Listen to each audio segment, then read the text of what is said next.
The title of the story that I'm going to read is Biking in the Plaza. Mama, I would like to ride my bike. May I go to the plaza? Nina asked. Who will you go there with you? Nina asked some of your friends to join you. Simon and Nikki will ride their bikes too. We promise to be careful. We will go home before it gets dark, said Mina.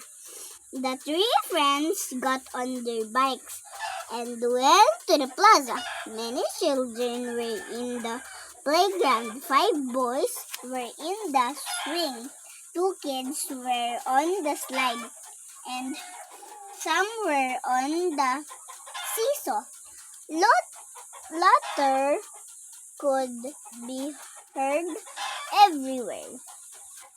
They saw the gardener planting beautiful plants crowd. A street sweeper was putting all the leaves in the trash can.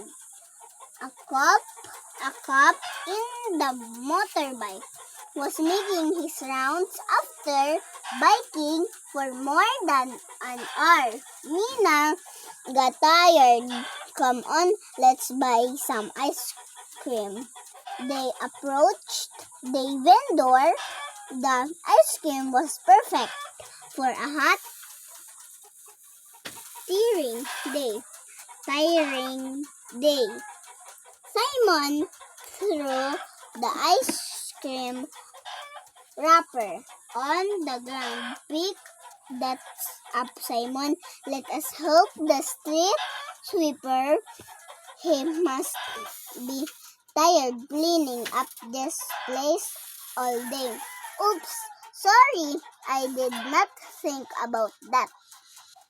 I just wanted to get rid of the wrapper. I just wanted to help. I just wanted to get rid of the wrapper, said Simon. There is a trash can over there. Just shoot it there. We need to help keep this place clean, said Nikki. Simon pretended he was a basketball player. He turned around many times to shoot the wrapper in the trash can.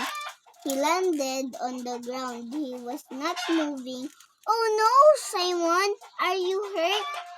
Hurry, Nikki. Let us bring him to the barangay clinic, yelled Mina. The clinic was just beside the plaza. The nurse washed the cut on Simon's knee. She put medicine and band-aid on it.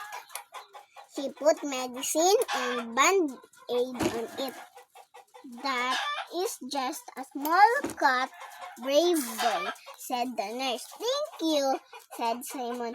I am a brave basketball star, and I did shoot the wrapper in the trash can.